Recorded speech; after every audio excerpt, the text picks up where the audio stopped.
Thank you for tuning into YouTube, uh, Truth and Love, Street and Rescue Ministry. This is my redemption story. Kind of bragging about online that the Lord's laid on our heart to bring out to you tonight. We're just so thankful for everything the Lord's done for this ministry and everything He's doing for all of us here. Tonight we've got a story that's very important to us because we came across Miss Alina. We met her back in downtown Follett back in 2021 before we started the ministry. And I noticed the number 23 on her shoulder, and it caught my eye, and we began to pray for Alina because she was downtown the park area.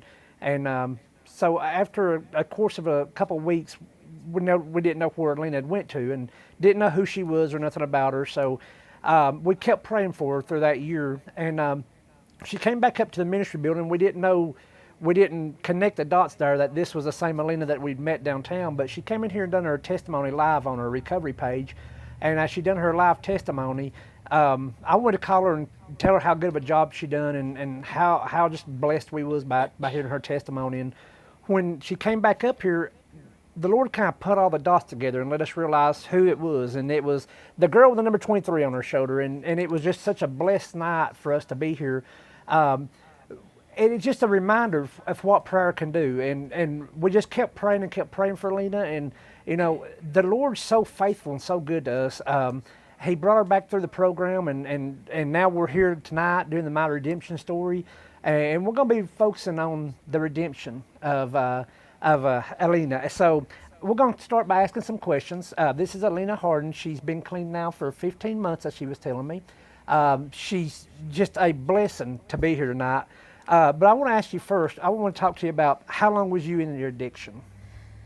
Okay, so I first started out on prescription pain pills when I was about 10 years old. And but I didn't really get into it heavy and without it being prescriptions until I was around 12. I started drinking, smoking pot, doing nerve pills, and also eventually when I got around 15, I had first ventured off into meth. So it just kind of grew from there, so it's safe to say around 12 years. 12 years. It's amazing that God so merciful to us in that 12-year span, that He was so merciful. We talked about the meth and the painkillers. Was that your drug of choice? Definitely not my choice. I think the pain pills was.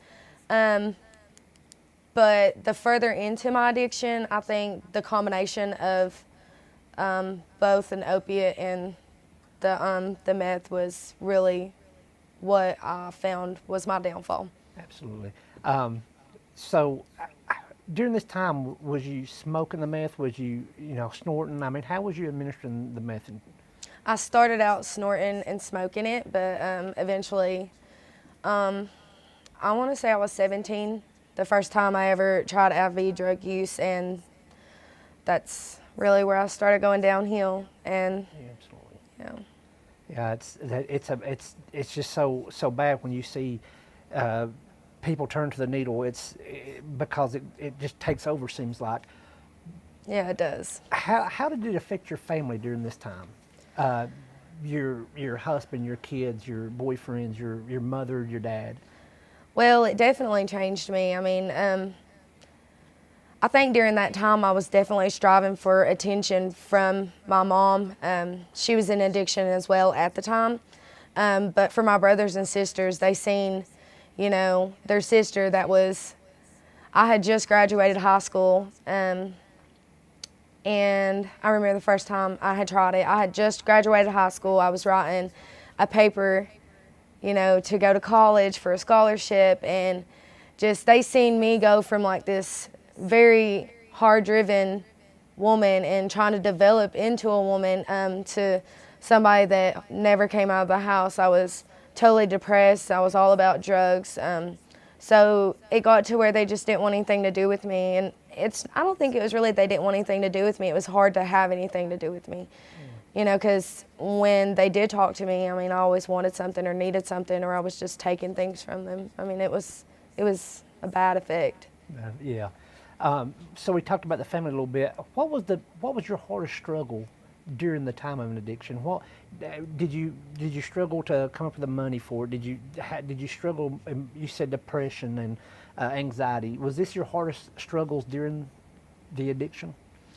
Yeah, I definitely struggled a lot with the depression, with not.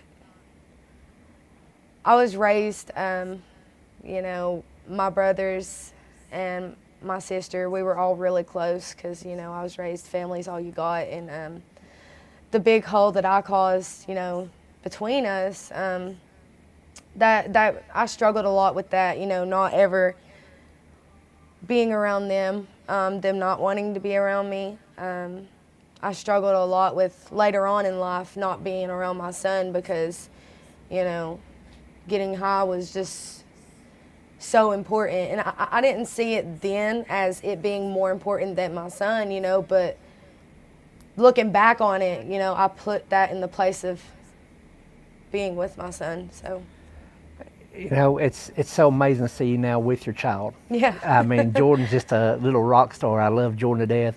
But you know, it brings up a good thing that no matter how far we go, God can rebuild them relationships. He can, you know, just revive the whole family. You know, and did you ever overdose in this time? Oh, yeah. Overdose? Was you Narcan? Yes, I was. Many a times. At the time, my husband and I wasn't married, but I can safely say, you know, God, I mean, it was God who had his hand in many a times on why I didn't die.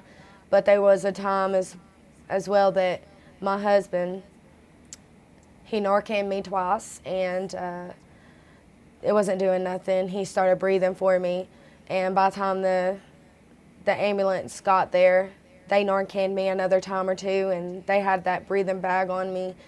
And they didn't think I was going to come back up, and they were going to give up. And that's what, you know, they had all kept telling me, you know, trying to make me realize after I had came back to how serious it was. I was actually hospitalized. And I remember laying in that bed, and I just knew, you know, I can't do this no more. I almost left my kid without, you know, a mother in life. And I'm just in my head, I was like, I don't want to do this no more. This is terrible. This is an awful life. I don't want to live like this. But as soon as I got back out of the hospital and I got in that car, that was the first thing that I thought of. And so I pushed it off, and it wasn't but just a couple hours, and I was already getting high again. So, and it wasn't just a couple days later, I was getting Narcan again. So, yeah. And you know, but to tell this story, this is the main reason for this is we want to tell this story. We want people out there to know that no matter what, you can get help. That no Yeah. matter what, no matter how far you think you've went, there is hope in Christ. Was that the point that you finally said, "I'm gonna get clean. I'm gonna go to rehab"? Was that the point, or was there more stuff that happened that caused you to want to go to rehab? I definitely want to say that it had a lot to do with it, but it wasn't the point exactly. I was in and out of rehabs at that point. I actually was in and out of two during that time. But neither one of them did I pursue a relationship with God, or, you know, even just listen to, you know, his conviction on my heart. Yeah.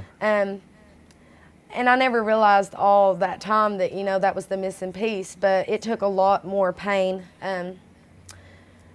It wasn't long after the hospitalization and the several Narcans after that that I found out that I was pregnant with my youngest son. And I struggled long and hard while I was pregnant with him on heroin. I did so many things during that time that I never,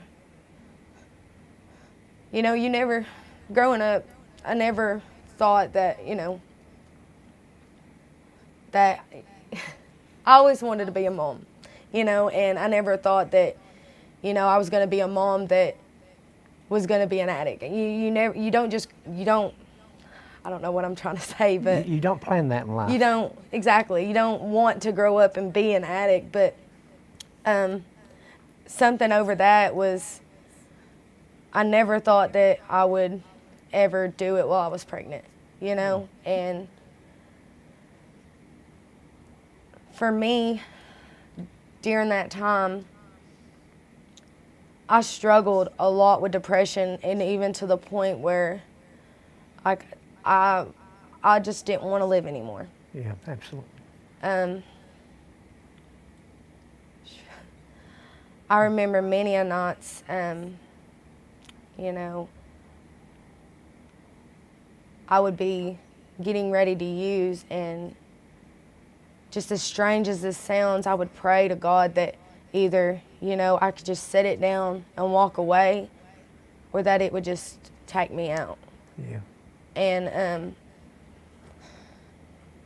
I just couldn't, I couldn't stop. I don't know what it was that made me keep doing it. But I wasn't dying either, so I was just miserable. And one day before I was getting ready to go into the doctor's office for at my OB, I just felt the conviction of God hit me, and I knew what I needed to do, and I knew I needed something different, you know. And I had been praying. I just couldn't do it on my own.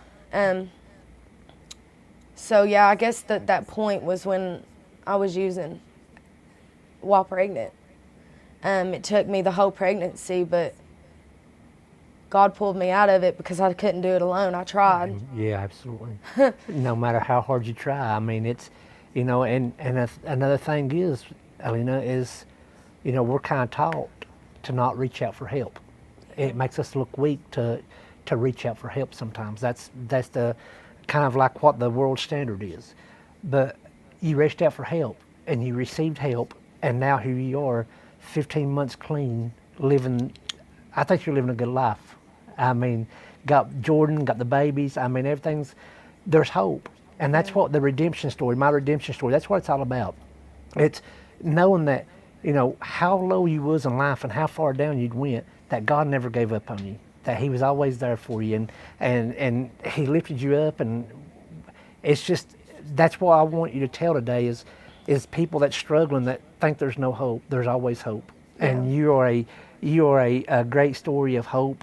And it's just so great to hear your testimony of how Christ just changed your life around. And we want people to reach out into the programs that's available.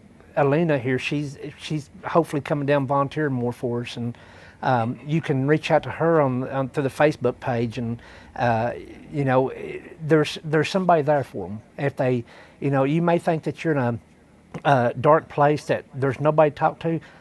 I know this lady right here will put you on the right track. She will tell you everything you need to know, how to get in, and how to be blessed by this. She has got 15 months of sobriety, and that's just awesome. And I'm so thankful that God let her pass cross, because to be honest with you, and me and Alina's talked about this a few times, and you know, Truth and Love Ministries may not exist today if it wasn't for you, because we came in there and we seen the compassion that the Lord placed on our hearts, and when we got to meet you and talk to you. And you know, I had a hardened heart a little bit, and you know, the Lord really, I had great compassion for you, and we met, and you know, it's just great that the Lord brought you back to us the way he did. It's just been an awesome story. It's but there's hope. We always want you to know there's hope. And but we've been here live with Alina tonight, and I'm just so happy for you, Alina. We encourage you to go back on our Facebook page, the Truth and Love Recovery. Watch her testimony. She gave an awesome testimony. Would you like to say anything about your church services now you're doing, and your mission trip, and anything else you'd like to talk about that tonight? Yeah, absolutely. Okay, so after finally, you know, going in there and just clearing my chest, there was tons of bad things that happened. You know, DCS did step in. They took my kids, and all that happened. But right after that, I got into a program, and I decided, you know, I'm going to surrender my life over to God, you know, because there's no better way to live this life but through God. Because, you know, for me, I always thought, you know, I knew what was best. And what was best for me was ending up in jail or homeless or, in a trap house somewhere. And for me, it just that wasn't enough, and I wanted better in life, and not only for me but for my kids. And it says in Philippians, you could do all things through Christ who strengthens me, and I never thought I could get out of addiction, but once I called out on God, he was like, listen, I got you. So Awesome. he did. And I prayed just such a simple and quick prayer. I was like, God, I don't only not want to, struggle through addiction, but I don't want these cravings. I don't want to have to wake up day in and day out, on the edge of whether I'm going to go back out or I'm going to be clean today. And, just take this from me, take these cravings from me. And you know what? Today it's such a blessing to say that when I think about getting high, or when I think about using, or when I think about just doing something as simple as like cussing or anything, like God just puts this churning, just gut-wrenching feeling in my stomach, and that's just a blessing to me. Absolutely. So me and my husband, we're very, very active in our church. I love going on our Wednesday nights. We have Sunday mornings.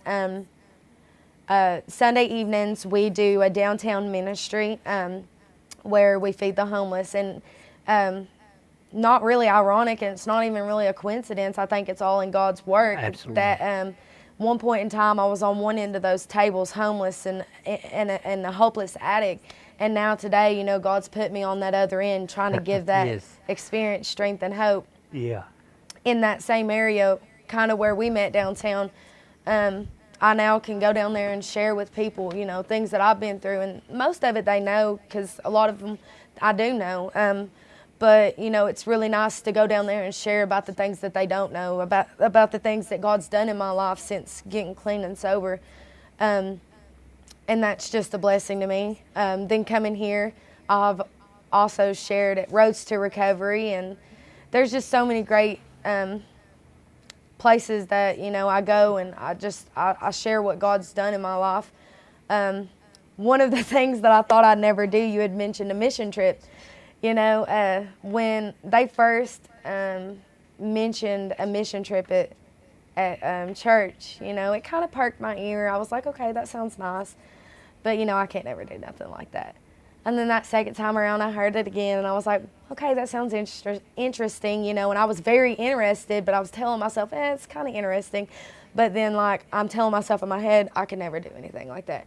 And then, the more I heard about it, it was just like, I kept feeling God pulling at me, like, you're going to do this. And I just kept saying, no, I don't think I'm up for it. Well, needless to say, God opened up every single door. I didn't have the money to go. Somebody sponsored me. We were supposed to have a COVID vaccination like so many months before, and I hadn't never had a COVID vaccination. I guess they lowered the standard for that. I ended up getting one, and it was good.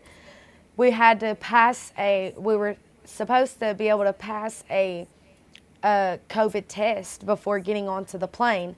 I ended up with COVID the week before leaving, and probably wouldn't have been able to pass a COVID test. They called 2 or 3 nights before, or no. They called the night before we're supposed to get our COVID test. And they're like, oh, well, the UAE has completely canceled all requirements to have that COVID test done. Awesome. So, anything that stood as a barrier to me going on this mission trip, God was like, no, you're going. And it was so amazing because there's so many women that I met over there, and, some of them I got into the gospel with, some of them I didn't, some of them I just connected with. There was this lady that I met from Ukraine, and just with everything going on over there, it was just such a strong and powerful time, we had on that. It was such a quick conversation, but, it was very, very powerful. Absolutely. God was definitely in that conversation, and it was just amazing all the way around, and so, yeah, God's definitely using me in so many ways, and Absolutely. He's blessed me and my family. Where I used to be homeless, we have a home, and where I used to not have a car because of my addiction, I always sold or gave everything away. We now have a car that we is completely paid off and it's ours, you know. Awesome. We have our kids back, you know, and we have jobs, and you know, for the first time since I was, I want to say 17, I'm not on probation anymore. I don't owe fines to the court, you know, so just those things that are so small, you know, But they're when so it's, big. yes, it is, Yeah. you know, and I would have never thought that I'd been able to accomplish these things in 15 months because I probably couldn't have myself, but with God, like, all things are so possible. Absolutely. Absolutely. Let me ask you a question. I want you to just think about a mother and her daughter standing here. If you could say something to the mother and to her daughter, what would you say tonight to them? A mother and If the daughter was in addiction, what would you say to the mother and the daughter?